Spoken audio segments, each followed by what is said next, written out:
It can't end. Nope. We interrupt this program for a special news bulletin. Throws toward the corner of the end zone. It is intercepted! Intercepted! The Ducks have the ball! To the end zone! Oregon! Mariota dives! Touchdown! They hand it off straight ahead! C.J. Verdell wins the game for Oregon! Inside the 10! A hat-trick, a touchdown from Justin Herbert! Howard's gonna run for it. Time runs out, and that'll do it! Welcome to the Big Ten, Oregon! They storm the field at Austin! All right, Duck fans, here we go. Welcome to the newest episode of the Ducks Rising podcast, sponsored by Backer. My name's Zachary, Neel, my co-host, Travis Rooke-Ley. Travis, what's up, man? How we doing? Good week so far. Come off a little bit of a rough weekend for a show we've done with an L in the column, so gonna be a little different, but all good. Yeah, I'm kind of curious to see what the vibe is going to be like for the show. I think that both you and I are very level-headed Oregon fans and Oregon watchers, but still getting around it. There was a lot of bad that we saw on Saturday, and we need to talk about it. It can't be all sunshine and rainbows. So I think this is going to be a good one to kind of see where we go, kind of test this out a little bit. I'm definitely glad it's not 2012 when one loss just meant end of year, because that would be a little more solemn. But no, it'll be good to talk through some stuff. I think both of us have caught the replay, obviously, so far. So that was unpleasant, I'm sure, for you as it was for me, but decided to chat through it.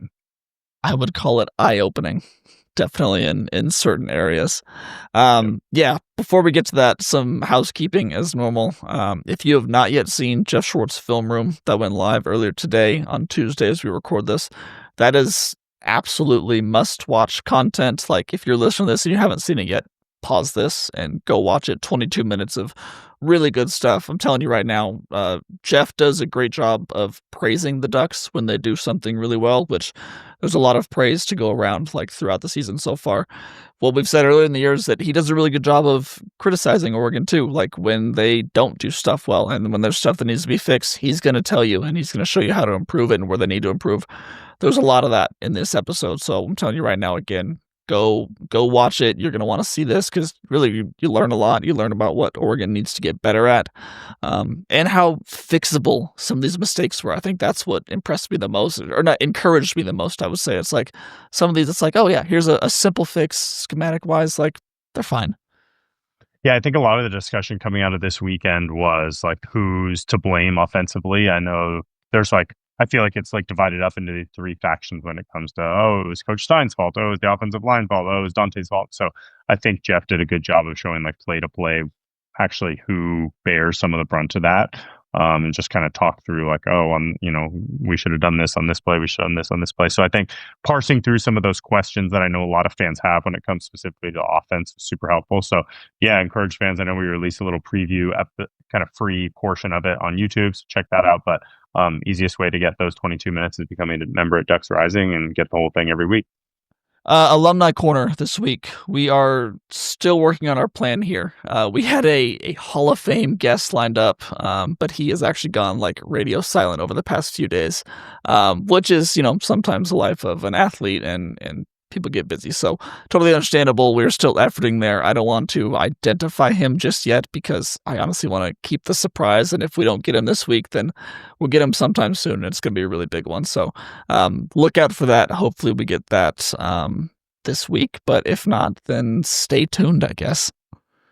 It'll be a fun one whenever it comes. So we'll just leave it at that. Very entertaining one. Yes, very entertaining one. As for today, we are going to vent a little bit. I think just kind of talk through some things. I think this is kind of part of the podcast. The first part's going to be unstructured. We're just going to kind of get some thoughts off our chest, just kind of talk through several things that we saw on Saturday, figure out where they need to go from here, what our biggest takeaways were, and just kind of talk about the weekend. After that, we're going to break down the panic meter for the first time this year and try to determine if stuff that we saw, is actually really bad and stuff worth worrying about, or if it's fine going forward. After that, we're going to look ahead to the Rutgers game, talk a bit about what we're watching this weekend, and then visit our Heisman candidate draft that we went through earlier this year. So full show, should be a lot of fun. I'm really looking forward to this one. I'm sure it's going to be a long one. Before we get into all of that, though, Travis, will you tell me a bit about Backer? Yeah, I know it never rains in Autzen Stadium, as Don likes to say. Maybe just sprinkle a little bit this weekend, but with the weather changing and everything, Backer is just growing and growing every day. I know they are in the midst of releasing in production a black line right now with a different design on there. So just encourage all Duck fans to go bckr.com. They've been putting out awesome stuff. Weather's getting a little colder, rain's starting to come. I wore my dry one this weekend to Autzen Stadium, kept me completely dry before, after the game, everything. It's like, I feel like there's two levels of different raincoats out there, one that half does the job and one that really does the job, and this one does the job. So just encourage Duck fans to check them out. Super cool company. One that's been a great support to us and Jeff and all the other people part of this podcast. There is nothing worse than finding out that your rain jacket is not 100% waterproof the hard way. I've done that a couple times in my life. It's like, okay, we're just going to be wet today. So luckily, that's not the case with Backer. You're getting high quality stuff and you're going to stay dry. So absolutely check it out. I cannot wait for that black line to come out. That's like, I'm going to text Corey every day and I'm just like, all right, let me get a little sneak peek of this. That'll be fun. We're ready. I saw the one sample that's been made was at the business school tailgate last weekend. And so I got to see the vision of it, and it is legit. I'm trying to get him to push and get it for the USC blackout, but I don't know how long production is out. So we'll keep you guys tuned. You got to hook me up, man. I'm giving you looks at these uniforms. You got to give me looks at the black line of the Backer stuff. What's going on? We'll get it. Hey, that was my first chance right there. We'll get it sent over. Okay. All right. Well, let's get into our, what I have written down is venting time. I'm just going to open it up. What are you thinking? How are you feeling after this weekend? There's a lot to talk about, so let's dive in. Yeah. It's hard where to start. So I think any criticism directed towards the defense is just wrong. And Correct. I don't think in any possible way that's the reason that we lost. As far as I'm concerned, they allowed 21 points. The 3 field goals they got were all as a result of bad offense or bad kicking at the end of the first half. I mean, if you think about their first 3 they got, we turned the ball over. If you think about that middle 3 they got, it was the end of the first half. If you think about that last 2 they got, we turned the ball over again. So 21 points against Indiana. If you tell any of us that happens before the game, we're all like, yep, solid. Ducks win by 2 scores. Let's go. So I know there's been questions about the pass rush and the linebackers and stuff like that. Like, yeah, it's not perfect, but that's not the reason we lost. So I don't really think it's worth getting into a whole ton of detail about that. For me, the game comes down to the offense. We talked about it earlier. Kind of there's these 3 buckets of concerns that I've seen proliferating around the fan base, and that is the play calling, the offensive line, and Dante himself. I think Jeff did a good job of talking through some of the concerns, but for me, having gone through it, I think Dante just had a rough day. It happens, but it was surprising to me because of how he looked at Penn State. And he played and carried himself and kind of maneuvered the pocket the way that some of us might have expected him to play in a whiteout in Happy Valley, when in fact this was a home game against a far less talented team, but a lesser talented team than Penn State when you look just across the board. So I don't know. I just go back through drive to drive. I mean, I just think about that first drive as kind of an illustration of the entire game. Yeah.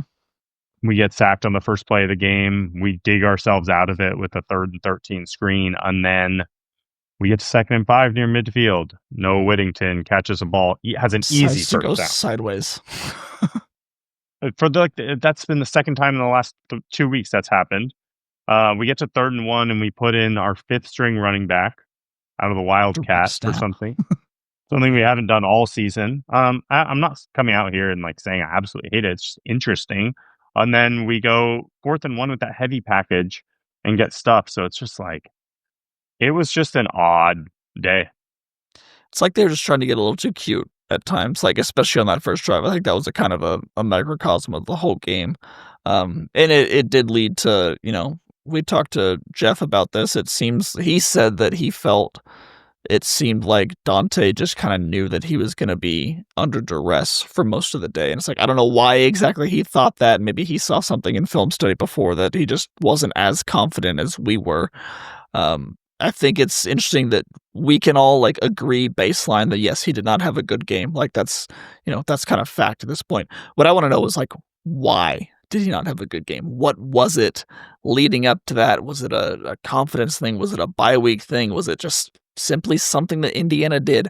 That's a great defense. Like I think the baseline of everything we talk about today can be like explained by Indiana's just pretty freaking good, man. Like that's a really good team, a playoff team. They've got NFL caliber players. They've got a really good coaching staff.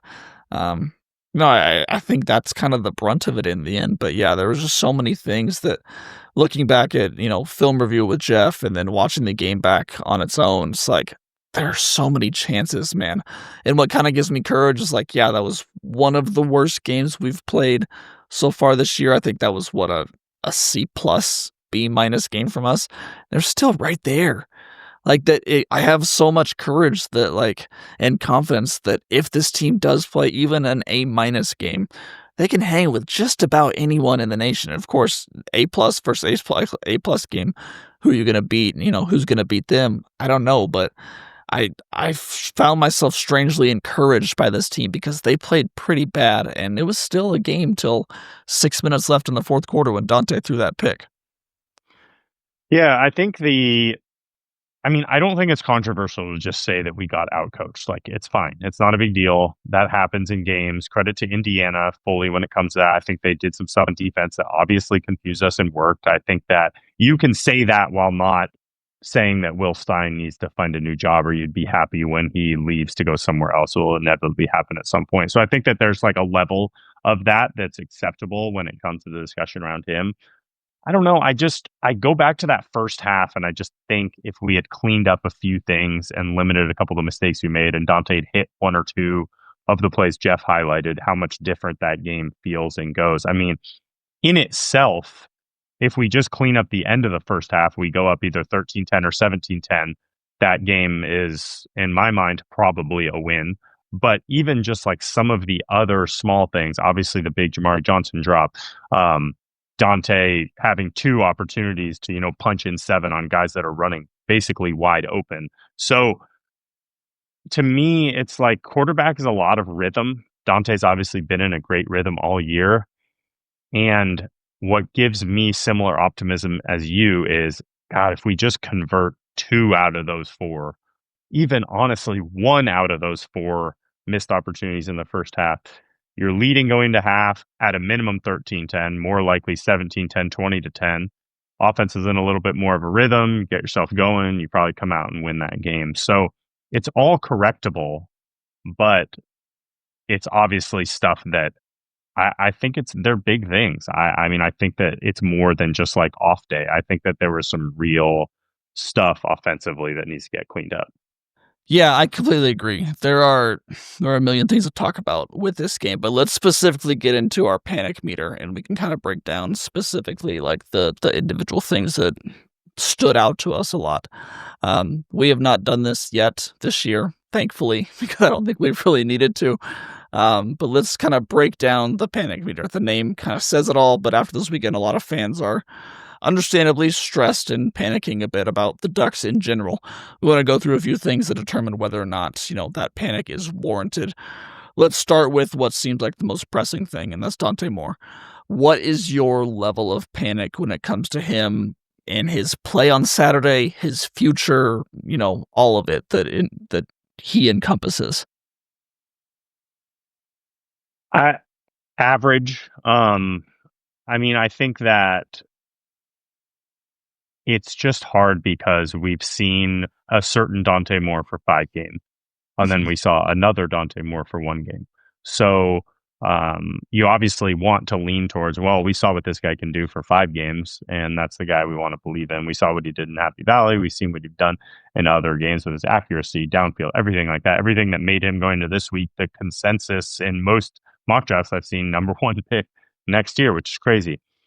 So the worry for me would be we have a couple more, road environments that he's going to go into that have defenses, especially Iowa, that I think will challenge us. And now there's a blueprint of, hey, if you want to have success on these guys, especially like getting after Dante, simulated pressures are the way to do it.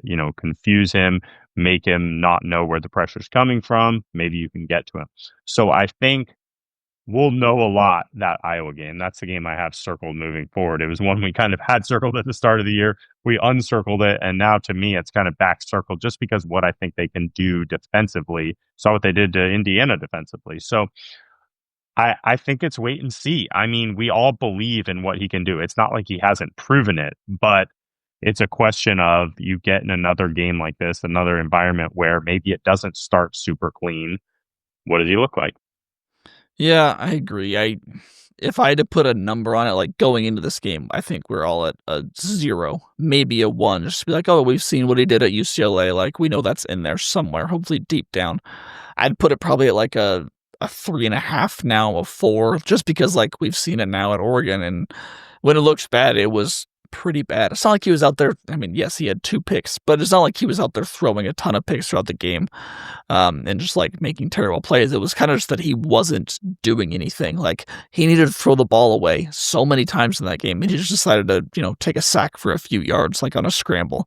But I don't know, like those first 5 games were still real. Like those touchdowns he threw, those back shoulder throws were still real. I have to believe, like, we all have bad days. Like my daughter, if you can hear her in the background, having a bad day right now. Like it just happens. Also, I'm sorry to everyone who hears crying when I'm talking. I don't know. Like at some point, you got to realize that these are just young kids. He's what, 19-year-old, 20-year-old? Like, it happens. And, it snowballed a little bit. It was a tough start. Things didn't go well and they didn't get better. That doesn't mean that I'm out on him for the year, or that anyone should be out on him for the year. I think this is a really talented kid. I trust the coaching staff. I trust the players around him. I know he's going to get better. I can't fathom a world where he is like this snowballs on him and things go downhill from here. I don't see that in the cards at all. So I'm concerned a little bit, like slightly concerned, definitely not panicked, but mostly just like excited to see him try again because this is a hardworking kid. I just have to imagine it's going to get better. Yeah, I think we just have to remind ourselves that it's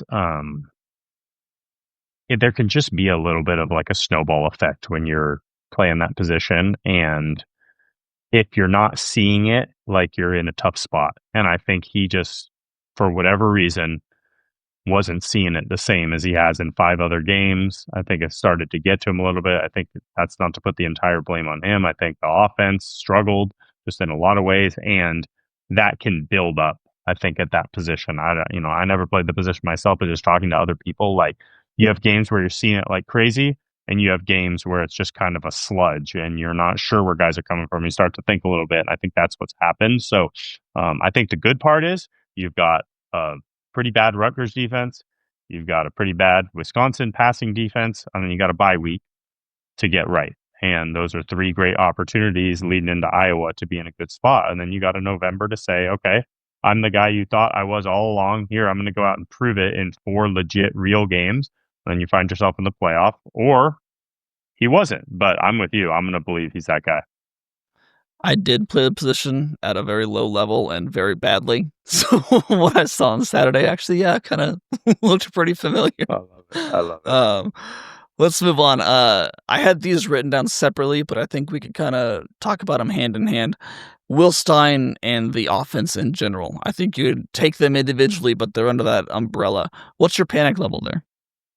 Not high, really, at all. I think there's some, I don't know if it was yourself or someone asked Dan yesterday about running the ball more in the second half. I think there's probably that's the type of thing that they look back on and you learn from it. It's still really young staff. You get in a game like that and you have a plan going in, doesn't go to plan, and there's probably stuff that they're taking away from that. And I don't know, it feels like a good time to remind fans that these coaches care a lot more than we do. Even if we think we care the most, they want to win more than we do. So they're doing everything they can. They are playing the best players. They see them in practice every day. We do not. So I think for Stein, I mean, the only gripe I would have when it comes to just like that running the ball a little more is I think we, especially in this game, if I watched it correctly, we just like tagged a lot of RPOs. And I think Dante was just struggling seeing that. So I think that's the type of situation where I'd love to see us just force run the ball. It's like, hey, this is a run. This isn't RPO. This is a run. We're going to hand the ball off and run the ball. That would be really the only situation where I saw anything personally. I haven't watched the all 22. Seemed like Indiana defended the ball over the top pretty well beyond the one that Dante hit. So I know a lot of people are saying, why don't we push the ball down the field, push the ball down the field? Like, it wasn't there, and the times that were there, our quarterback struggled. I don't know much more than that I can pin on Stein. Yeah, you mentioned the running ball thing. I went back through the stats. In the first half, they ran it 21 times for 80 yards. In the second half, they ran it 9 times for 1 yard. Like, it's something that they were having success with in the first half, and then for whatever reason, they just went away from it. I know the game flow dictated that a little bit. You know, when you try and run a screen pass or a run that gets stuffed on the first play of a drive, then yeah, it's kind of hard to run it again when it's 2nd and 11, 2nd and 9. And they didn't have a ton of first downs, didn't have a ton of opportunities in that second half. So I know it's not, you can't just look at it in a vacuum. But when I watched the replay of this game, and especially when I watched Jeff's film breakdown, I'm really not concerned about Stein in particular. The offense is separate. I'm not concerned about Stein at all. He was drawing plays up that were open. Guys just have to execute. I mean, there's only so much that he can do, and I think that he was putting his players in a position to succeed. They just got to go out and do it. And so that's when we get to the offense overall. I'm a little bit concerned because I know the stats been flowing around that, this offense has 3 touchdowns in the last 8 quarters. That's not going to get it done. That's not Oregon football. So I think they need to step up a little bit and figure out a way to actually execute what is being put in front of them, because I think they are getting put in a position to succeed. The guys are there. Dante's got to make the throws, got to make the reads. Dan said yesterday, I think that, there's some of those plays where a receiver might not have been in the right spot. Like, yes, he's open, but he's not open where he's supposed to be, where Dante's looking for him to be. So it's not all on Dante, like we said earlier. It's on everyone. I love your point about, maybe call a little fewer RPOs and just run a halfback dive or a power or a stretch every now and again. Just take that decision-making element out of it and just say, hey, we're running the ball well, just do it. Commit to it. I think that's something they learn. I think that's something that we'll probably see a little bit more earlier. And then Jeff's point, I think he said it today on the film review. He said it to us when we were texting him yesterday. I think they need to pare down that running back rotation a little bit. Like, you don't need to go 5 guys deep when you're getting into deep conference play against some of the best teams in the nation. Pick your 2, maybe 3 best guys and just ride them and just let them go. They're your best guys for a reason. See what they could do. Let them get in a rhythm and just go from there.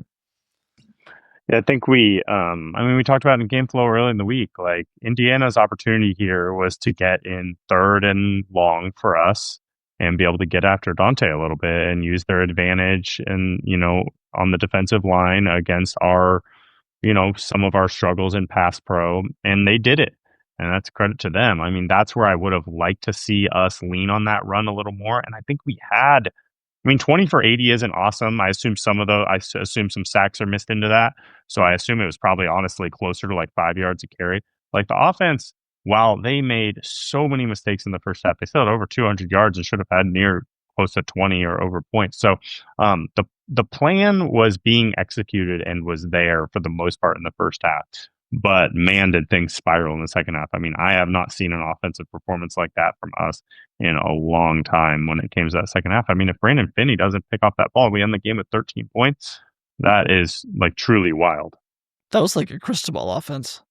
Like, that's what it was reminding me of. It's just like, they have not looked this inept trying to move the ball since the last coaching staff was here, which is pretty shocking to say. I think, unfortunately, for the Stein era.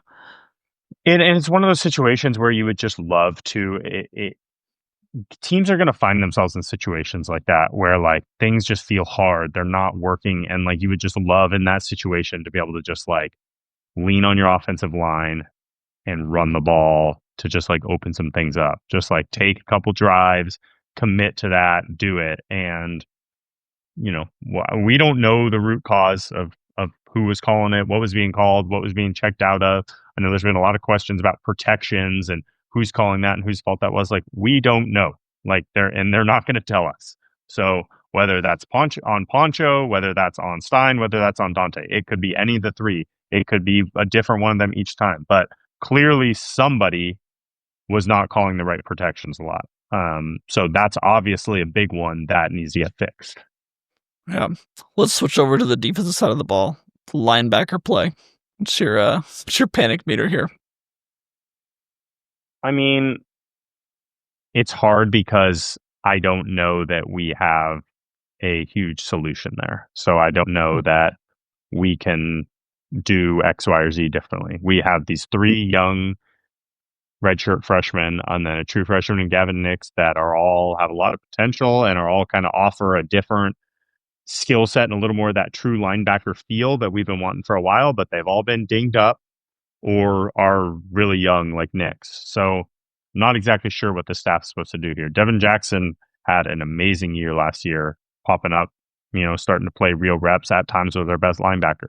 He's struggled this year. He's got to play though. I mean, you can't play with two linebackers. Some of the cover two like looks with Thieneman in the middle have mitigated some of that. That gives you a way to kind of sneak in an extra safety in a linebacker-ish role. So they're doing what they can, but I don't know. I mean, at the same time, it's like in this game specifically, they scored 21 points. I didn't like notice did they run the ball some amazing effective way that our linebackers were out of the holes all game? Like, no, they ran the ball fine.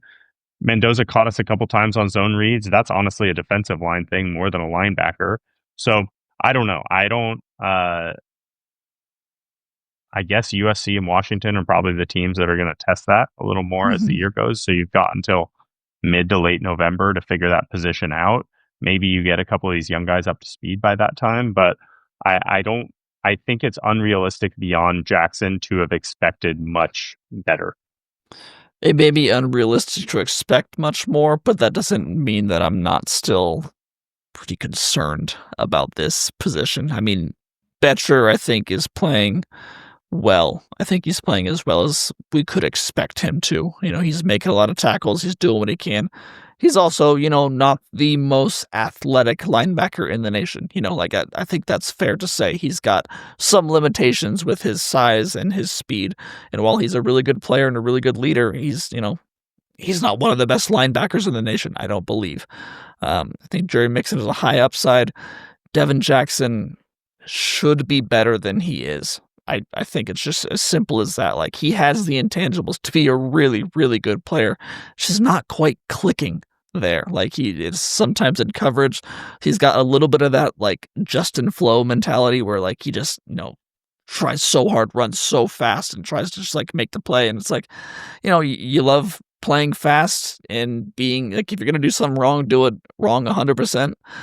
You're still doing something wrong. So, like, I don't know. It just hasn't quite been there. And this is like year 3 of us being like, oh, when's Devin Jackson going to pop? So at some point, maybe it doesn't. But I don't know. It's, you know, I think we've felt all year that Oregon has decent linebackers, pretty good linebackers.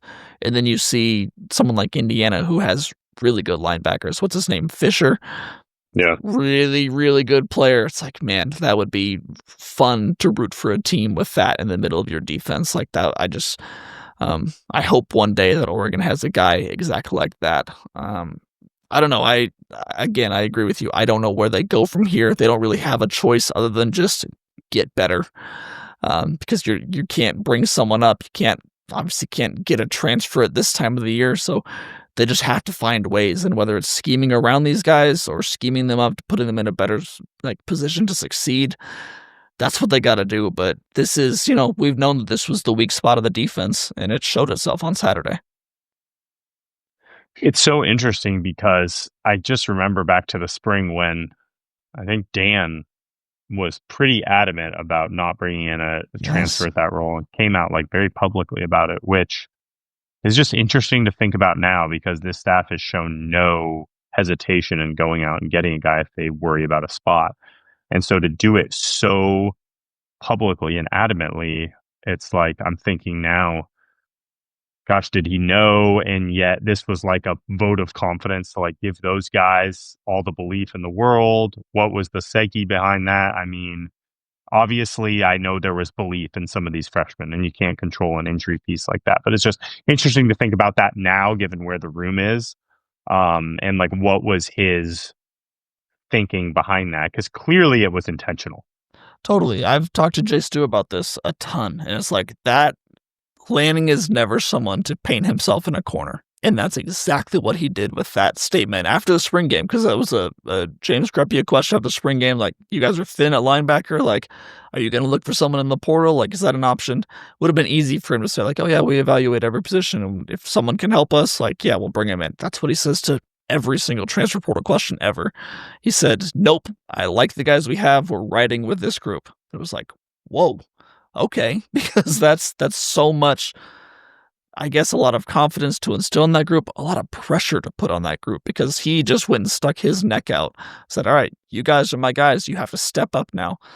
If they don't, which we saw this last week, they didn't, and they've had a good year. I think they've been solid this year, Jerry Mixon in particular. But yeah, it was a very uncharacteristic Dan thing to do. So, and I'm curious to see where it goes from here on out.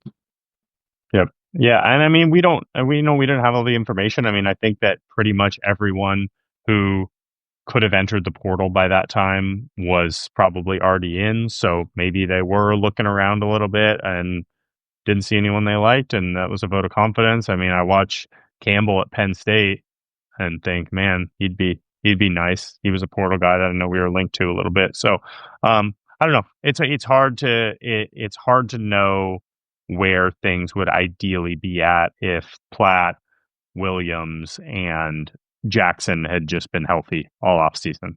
So, and that's what I think you always want to build in case an injury happens, but you also build your room assuming health, and here's what things are going to look like. So with incomplete information, it's tough to like judge that situation now, but I do agree with you. I mean, it's a spot that has got to get better, and there's some offenses coming down near the end of the year leading into hopefully the playoff that clearly recognize that and will test us.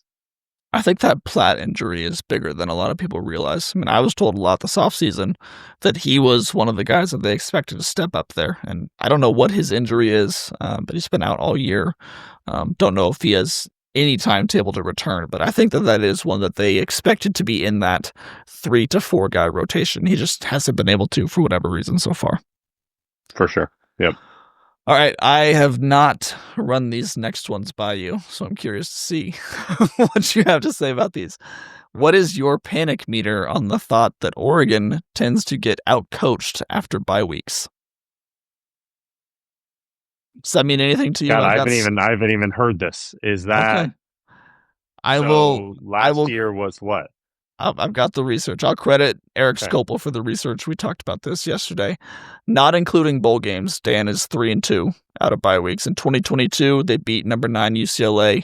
2023, they lost to number 8 Washington. 2024, UCLA win. 2024, Washington win. 2025, Indiana lost, number 7. Include bowl games, they're 5-3. So that's, you add in the North Carolina win in the Holiday Bowl, you add in the Liberty win in 2023 in the Fiesta Bowl, and then you add in the Ohio State loss last year in the Rose Bowl. So that's something, I mean, it's just, Dan's 0%. He's 0%. 40-6, is that his overall record? 7. 41-7. 41-7. 5-3 after bye. I don't know. I mean, but think about the teams you just listed. I mean, you just listed the 3 are like 3 of the top 5 teams we've played over the span. All top 10 teams, yeah. I would even be willing. I would also say 1 out of 10 if you said it this way, but I would almost believe it more if it was just like Dan struggles in big games or whatever that stupid narrative is as well. I don't think there's anything to the after the bye. 0%. Okay. Good. I just had to throw it by you. Good. Ashton answered. Let me see. This one is I a have wide... a guess of what this is going to be. Okay, you probably have it. This is a wide scope one. Oregon's championship potential in 2025. What is your panic meter regarding that?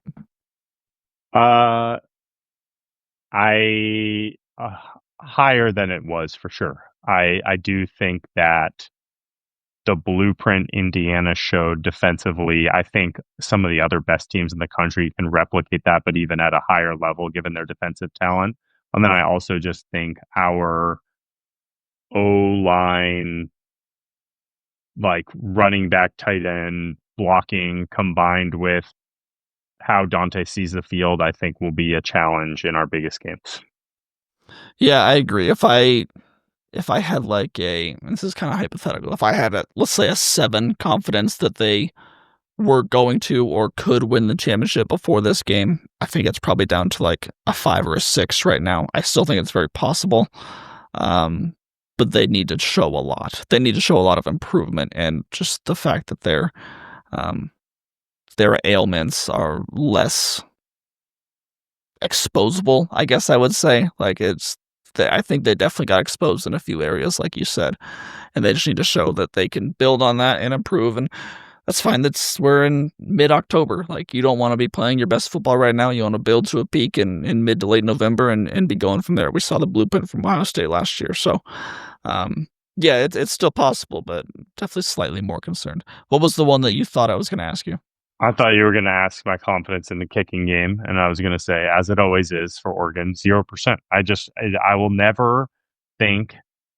So, I really don't mean this in a mean way, but I will never think we will make a kick that matters. I just have been trained to think that, and I know we essentially made one that mattered also, but 50% isn't good enough in real games on easy kicks. I long for the day that we'll just be reliable inside 50. And then Indiana's kicker gets out there and just bangs 58 into the wind. I was going to say, like, what was your God. confidence level that he was going to hit that one when they were lining up? Because mine was about 98%. Always. It's just always. And unfortunately, like, we laugh about it, but like, that's just a massive swing. Like, you can talk about the 6 points, which obviously mattered in a huge way, but just mentally everything. Like, that is just little stuff like that matters in big games. And unfortunately, we're going to be in other games like this if we're go where we want to be when it comes to the playoff. And like, you just have to be able to have a guy that can make reliable, like, easy kicks. And it's just frustrating that it's now on my whole life. All right, this one isn't so much of a panic meter as just, I think, an interesting topic that I want to get your thoughts on, because it's something that I've found myself talking or thinking about a ton since Saturday. We both felt confident going into this game. I think anyone who listens to the show knows that. I think we both predicted double-digit victories. I held that confidence until about 6:43 a.m. on Saturday when I looked up at game day and I saw Dan Lanning without his shirt on alongside Pat McAfee in front of an Oregon crowd. In that moment, I went from, I think Oregon is going to win this game, to, oh man, Oregon better win this game. They not even better win this game, better not lose this game. Yet again, we saw antics from Dan Lanning, and they happened ahead of what ended up being a really, tough loss. It's not dissimilar from last year when he called his team the apex predator of the Big Ten before going out and losing to a Big Ten team 41-21 on one of the biggest stages in college football. If you say that stuff, if you're going to be that brash and that confident, you can't lose. Like, you just can't. I understand it before Colorado or Oklahoma State, like games where you're just going to go kick that team's ass. Like, I get it. But in these top 10 games, in a game where you're going up against someone who is equally or more talented than you and has a really good coaching staff, like, I don't know, man. At some point, I think you need to learn to maybe just quiet down a little bit. Like, just play it safe a little bit. When I saw him do that on Saturday morning, I was like, shit. Like, he just wrote a check that I'm not 100% certain that Oregon is going to be able to cash. Thoughts? I think I get it. I mean, I I've seen some discussion around it, and I know that there was, stuff around people bringing up the Wesley recruitment from the summer and the jump in the pool and some of that stuff That's with more it. excusable. That's an I don't know. 18-year-old kid. It's never targeted at the other team except for the stuff in the locker room, which I don't have really a problem with. That It's stuff fine. always released after the game, stuff like that. Or during the Colorado game. Yeah. I don't know. I don't have a huge issue. I mean, it's him. That's just, I keep coming back to like, Exactly. that's what you gotta take all of it or you gotta take none of it. And we love 98% of it. And when it works, we retweet it and we share it. And we, Dan is Dan. He's going to go do all his media stuff. He's going to show up on Barstool Morning and show up on this other stuff. And like, that's what he is unapologetically himself. It works for him as long as we're rolling. And I think he probably knows that when his team lays a dud, he's going to get owned for it. I mean, I'm sure he knows more than anyone else. So I just think you're either going to get some of that personality with a coach or you're not. Saban was the complete opposite. You never see him in a million years doing that. But you also aren't going to see some of the stuff that like Dan lets you in on that like makes him lovable and makes him someone that you can connect to. So I don't know. I mean, we obviously wouldn't be talking about it if we had lost or if we had won. True. I'm sure he was confident that we were going to win. And I think if we play a B+ first half, we do easily win. So it's tough. I hear you. That's not, I don't want this to come off as me like disliking Dan or disliking his personality or the stuff that he does. But sometimes when he does that, it's like, all right, that's a like we said with the linebackers, you're kind of painting yourself in the corner there, man. I hope you have a way to get out of it. And then now a few times in big games, particularly this game and then Ohio State, hasn't been able to do it. So I don't know. I don't know that it's going to change anything. I don't think it probably will. This team, it would have been so easy for this team after the way that last year ended to stop doing Ducks versus them or just like kind of tone things down a little bit, and absolutely not. They didn't do it because they're Oregon and they want to be out there and they're really good at it. But I don't know. I remember back to, it's dark outside. I'm sitting on the couch with my kids and I just look up from my phone and I see him shirtless. I'm like, oh boy, here we go. This is going to be one of those days, huh? Well, I think it's also the like Duck fan in us that is just like convinced ourselves that bad things are going to happen to us and little stuff like that matters. And we've seen it over the years. And it's just like one of those things where it's like, no, don't have it be one of those, So I get it, but it's also just the battered Duck fan in us. But I said it after Saturday and I'll say it again. And I'm curious your thoughts on it, but like, I don't think there's many programs you're changing with today. And I don't think there's many head coaches you're changing with today. I think anyone who lists more than 4 people or 4 programs for either answer is just not being honest with themselves. And it's probably honestly less. So it's sometimes it's easy to forget stuff like that, but it's an important time to remember it. I couldn't have said it better myself. I think that's a good way to end the Indiana talk. Are you good there? Do you have any more lingering thoughts as we are in minute 48 of this podcast? I actually do. And it's just that the thing that has given me peace all week is like, we will just know how much this mattered and we're just going to get our answer. So it's either going to be that we run the table like I think that we will. And this loss literally ended up not mattering at all. If anything, it might have given us a more advantageous path at the end of the year, or it was a microcosm of a bigger issue. And we actually aren't that good of a team and we'll lose multiple more games. And those losses are going to be the ones that hurt because they're the ones that actually knocked us out. So I actually find myself in like somewhat of an okay spot of just like thinking like, hey, we've got 3 weeks to figure it out. We've got a tough November. If we are as good as we thought we were coming out of Penn State, we will handle that November and we'll be in a great spot. And if we don't, we don't. So I think that's the nice thing about this system now is it buys you a game like that. It buys you a game to like look in the mirror and really get better from and learn from. And the staff's going to do that.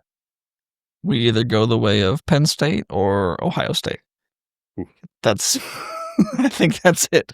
I know there's some middle ground there, but like those are the extremes, I think. And I can't imagine us going the way of Penn State. All right, with that being said, let's get to our Rutgers preview. Before we do that, I would be remiss not to mention that it is a little bit late as we record this on Tuesday night, but I am up and have some energy thanks to these delicious fourth quarter fuel from our good friends at Water Avenue Coffee. So grateful for the sponsorship. So grateful just to be linked up with a great organization. Duck guys support the Ducks, like want to be involved in Oregon, living and dying with it, just like we are. But as you said, like producing really good, high quality coffee, shipped nationwide, super cool Oregon branding. Got my fourth quarter fuel, as you mentioned here. If you're a little more light roast, they got the early bird blend. And then most importantly, for anyone who orders in the next couple weeks, going up to the Wisconsin game, they're doing these limited edition. They only did 300 of these tie-dye bags. Super, super cool. I don't want to use mine yet. I'm like, how long do I just let this sit in here with the cool design? So it's a really like awesome company. It's just really good people, most importantly. And if you're a coffee lover out there and a Duck fan, like this is the perfect confluence of events here to support. Yeah, I've used half of the bag, and I think I'm going to save it somehow afterwards. I don't know what I'm going to do with it, but it doesn't feel right to throw it away. So, yeah, shout out to Water Ave Coffee there. It's really good stuff. I love it. All right, Rutgers. What do they do well? What do they do poorly? I mean, to put it simply, I think they're pretty average on both sides of the ball. They pass it well. They are actually 13th in the nation with almost 300 yards per game through the air. They don't run the ball that well. I mean, they've got a really good running back, but their overall rushing numbers aren't that impressive. They're pretty average when it comes to scoring. I think they scored 30 points per game, which is 42nd in the nation. Yeah, it's an interesting offense because if you watch them drive to drive, they can look very differently one drive to another. And I think that's a microcosm kind of their quarterback, who you catch him on the right day and you're like, oh, interesting. And then you catch him on a couple drives, like against Washington last week. You're like, my God, this guy looks like a high school quarterback. So I think really it's about how uncomfortable you can make Kaliakmanis. He's played a lot of college football, but he's limited. It's probably why he has played a lot and hasn't gone on to the NFL. Because some of those traits. They have a couple big receivers. They push the ball down the field a little bit, like you said. They do run a lot of like heavy RPO, similar to Indiana, where like they'll test those linebackers, and if we're stacking the box a little bit, they'll throw over the top of us. It's not nothing defensively for us. Like there's some things they do that can challenge us. They moved the ball on Washington. They should have had 20 plus points in the first half and gave them a real game when it came from there. But it's going to be one of those games that we need our defensive line to like control the game, because they don't have anything on their offensive line that should challenge the bodies that we have. But you got to be able to show up, 3:30 East Coast, long trip, probably not the most raucous environment in the world coming off a game like this. Like those guys got to be ready to roll. Completely agree. On defense, they're aren't that great, honestly. They're bad. They're bad. Yeah, they've got the 122nd pass defense, the 56th rush defense, the 99th scoring defense, giving up 31 points per game. I think that Oregon's offense should be able to figure some things out and, just iron some of that game plan out a little bit in this game. It's a perfect game for Dante to get back rolling. I mean, they've been thrown on constantly. Washington torched them in the air. Other teams have torched them in the air. They just don't have the bodies that should be able to match up with our guys. I would expect us to be able to have success running the ball. I would expect us to be able to have success throwing the ball. We should get in advantageous situations where Moore can, not be behind the chains like he was all last week. So in terms of a get-right opponent coming off of last week, this absolutely should be that game. But, I mean, it's not. Just like we talked about with Northwestern, we've seen teams go into Rutgers, be a little sleepy, be not as focused as they should be. Like there's kind of two ways you come off of a loss like that. You come off like fired up, ready to go, like ready to kick someone in the ass, or you come out and you're like Penn State was at UCLA and you let the last week's game affect this week's game. So I honestly am super excited for this game, and I'm very, very curious what the first half looks like for us and how we come out. Totally. This is where you see the foundation and like the culture of a program, I think, really show up when you have that, as Dan said this week, like, they finally have seen some adversity and he's excited to see how they respond. I think we all are. Game predictions, who are your Ducks that you think need to step up the most in this game? And maybe not just like in general, but like from what we saw last week going forward to this game to get things back on the right track. I mean, I just think we need to have, I know it's not a single person, we just need to have a clean offensive operation. We just need the offense to look like it did for 5 weeks.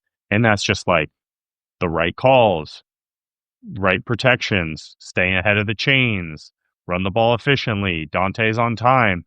It's really, for me, it's just one of those games. It's like, I wonder if Stein will just simplify things a little bit and just like get back to being in a rhythm. I think if we can come out and be in a rhythm early offensively, get Dante some easy throws, easy completions, we'll be able to push the ball down the field after that. But I think it's one of those where you've got to have a little bit of success early. The last thing you want in the world is to start a little bit slow, especially offensively, and then the mind trickles back to how things have looked the last couple of weeks. So I am very, very curious how these first couple drives look on offense, and I would bet that we get back to like our bread and butter stuff, what we run best, what we do best, and give Dante like some easy opportunities early in the game. I completely agree. The offense as a whole, just the operations, the execution needs to step up. In particular, obviously we want to see Dante and just want to see him be that guy again. The first 5 weeks Dante, not the week 7 Dante. I also really want to see Deer Hill and just like, he was the guy that we were all, lauding going into this Indiana game. Then he had 3 carries for -3 yards. Like, credit to Indiana again. They game planned very well for him off the edges, and they did a great job with our tight ends and blocking. But Hill he could use a bounce back game for as in a big way. Defensively, I really want to see Jerry Mixon. Like, I think Bryce is playing great. We've talked about Devin Jackson a lot earlier. Mixon, I think, has that high upside. I think he can be a really good player on this defense. We haven't seen him do a ton since, the Northwestern game? Because he had the pick 6, Oklahoma State had another pick in Northwestern game. I just looked, he had 2 tackles in this game.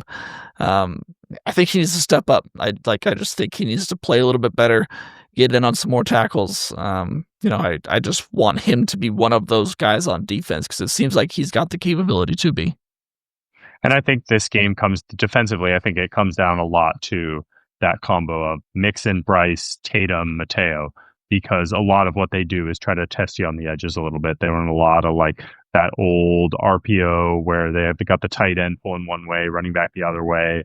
Calais McManus can run a little bit as a part of that. They ran that play over and over against Washington. Washington struggled to defend it. So I think that I feel like we had lauded Tatum and Mateo all season for like how well they were defending zone read. They struggled a little bit this week. I think Mendoza caught free a few times. So I'm curious how those 4 lock into their RPO game, because if you can shut that down, this game's over. What's one question that you want answered going into this game?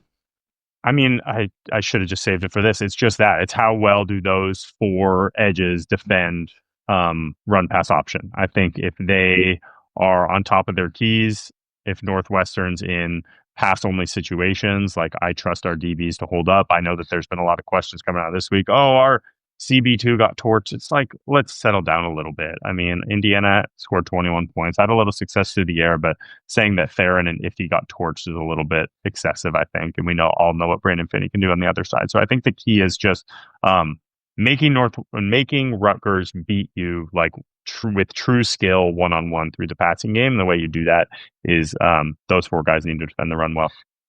Offensively, I just want to see a competent offensive line. Like, make your checks, get in the right positions.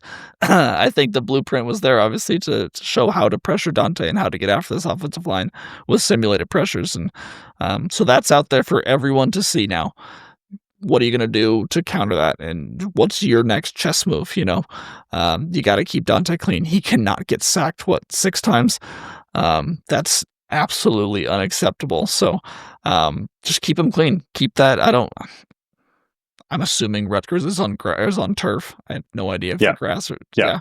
I was gonna say no green on that jersey, which won't be a problem anyway. No. But I think they just need to keep Dante in a clean pocket because that's gonna be so big for him. Just he's got those bad memories from UCLA of being under duress all the time, and we saw what he reverts to, and it's kind of trying to do things on his own and scramble. Give him time, just kind of make his reads look down the field. That starts with the offensive line.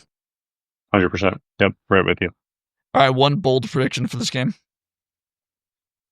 I'm just going to will it into existence.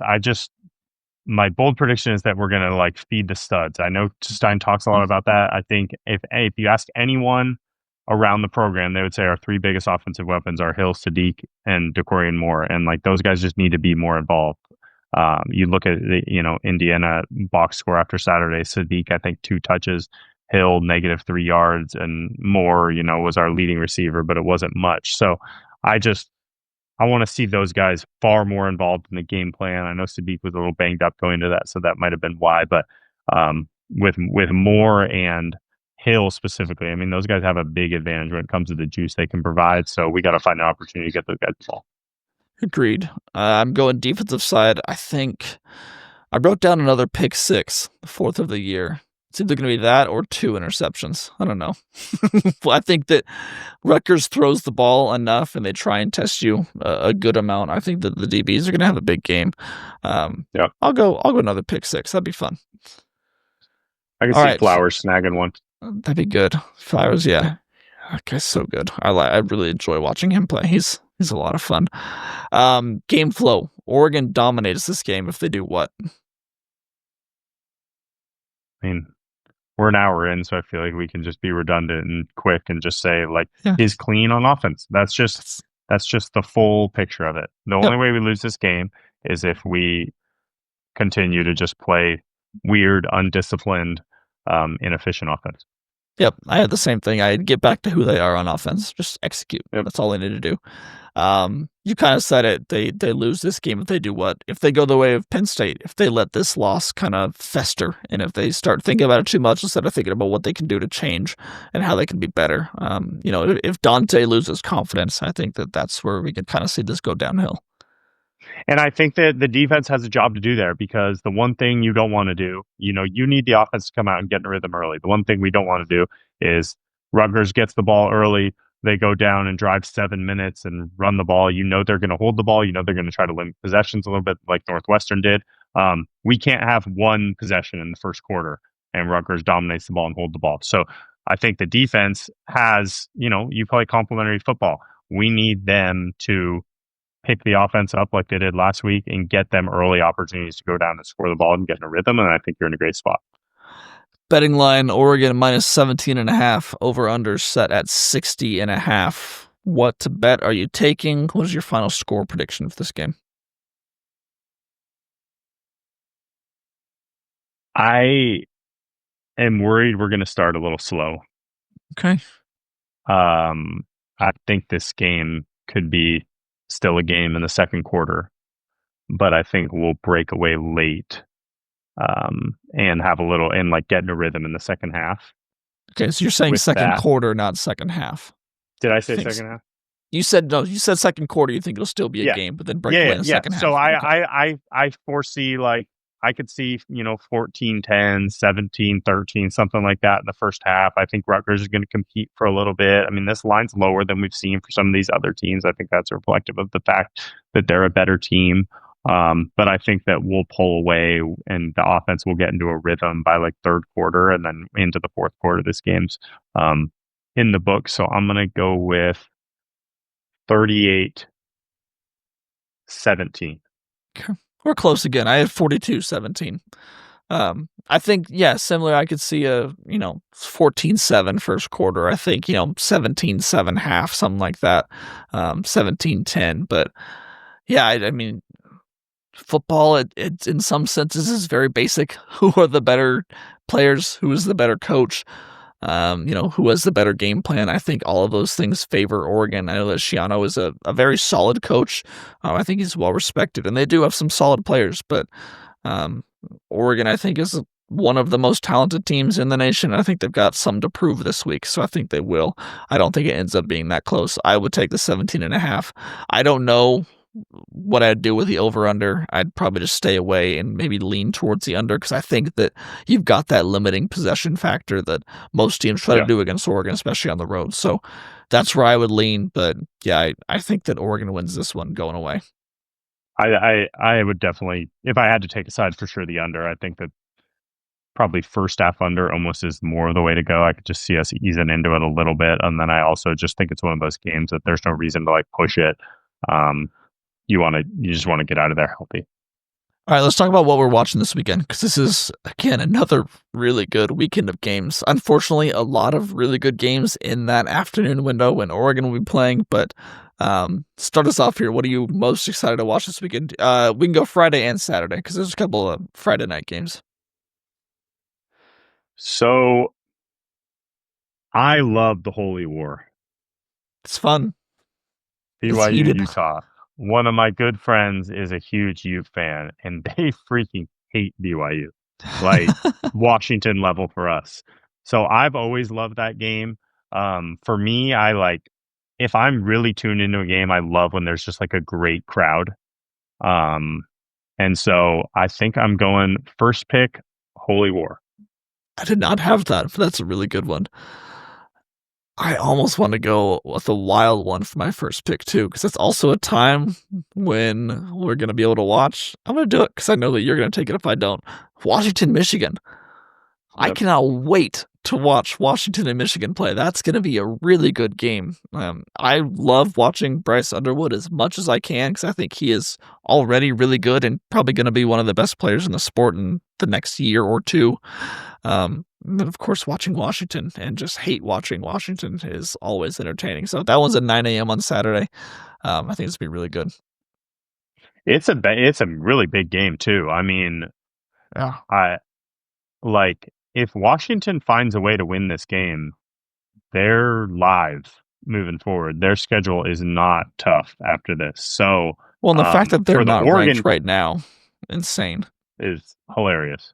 It's hilarious. Hilarious. Yeah, that is the right word.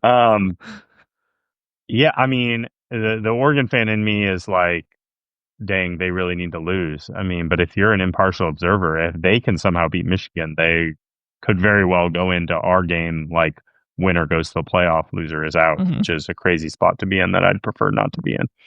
That sounds stressful. Yeah. All right, we can continue the hate watch. Notre Dame SC. Yeah, good one. I think Notre Dame will score and probably score a lot.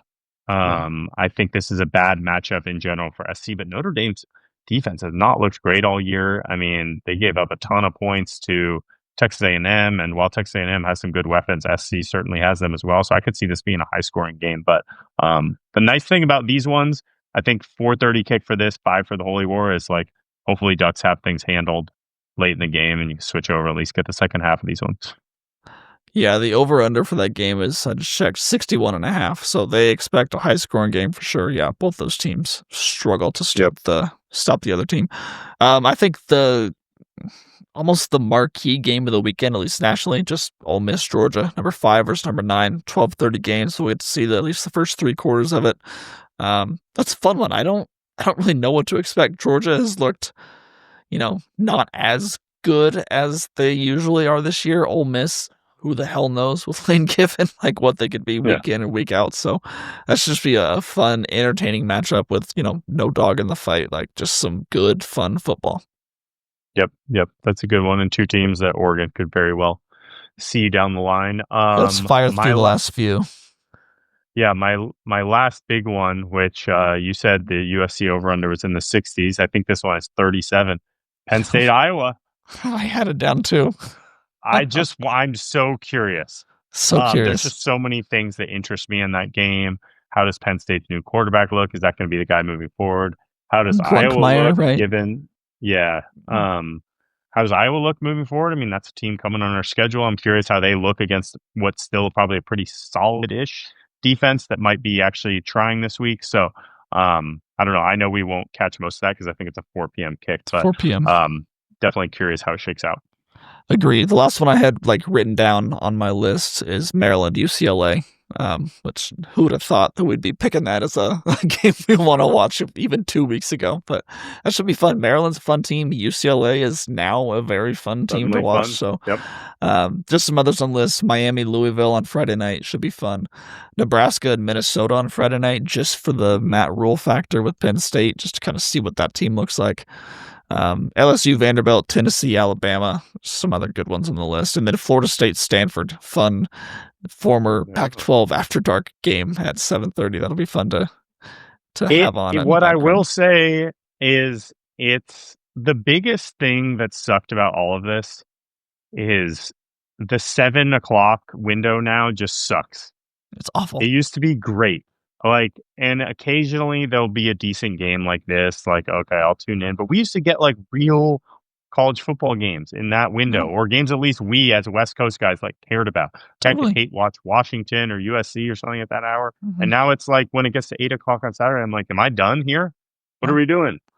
Well, it's with my job, I'm up till midnight or 1 a.m. writing, and I have college football on in the background, and it was always so enjoyable. I had fun, entertaining 56 to 52 games to watch, and it's now it's all right, we turn on Family Guy or something because there's nothing on right now.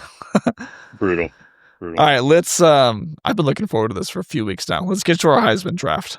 For you guys who have not been following along, earlier this year, what was it, week 3, we started a Heisman draft where we just kind of picked 5 guys each who we think can win the Heisman or at least make it to New York. I forget how we said we're going to score this, 1 point for whoever gets to New York, whatever. We'll kind of figure that out. But yeah.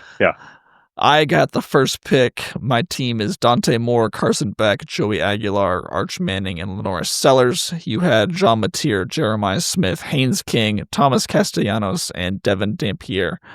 What we do now, I know there are some names on each of our lists that we might want to change, and we can do that today. We can go in, we can drop anyone that we want and add anyone that we want, just going back and forth, kind of snake fashion. So since I had the first pick, when we did this last time, you get the first pick to make a change to your roster if you would like to. Yeah, I think I would like to. I think so. Safe to say. I could literally drop all 5 if I wanted to. So great job by me. I am going to drop Thomas Castellanos and pick up. There's just 2 that are so obvious to me, and I know I'm giving you the other one. It's painful, but he's actually just a cool guy, and that's Mendoza. Wow, you're taking him. Okay. Yeah. I'm glad you did. I wanted Ty Simpson, which I will take. Yeah, I'll drop Joey Aguilar. He's fine, but I don't think he's gonna do anything. So I'll add Ty Simpson. I'm just writing this down for our bookkeeping. All right. Anyone else for you? Looking at the odds because I didn't prepare too well. There's some others of just guys I don't like. You go first. You're giving me the pick? Yeah. Okay. That's what happens when you don't prepare. I'll give you, 20 seconds if you want it. No, you got it. You got it. Go. All right, I'm dropping Lenora Sellers, and I am adding, God, this hurts, Jaden Mayava. That's what I just was thinking about. I just can't do it. Yeah, it didn't feel good. Can't do it. You want Jonah Clark for Heisman? No, thanks. I'm going to go ahead and pass on that. I'm going to take Marcel Reed. Okay, yeah. Who are you dropping? Drop.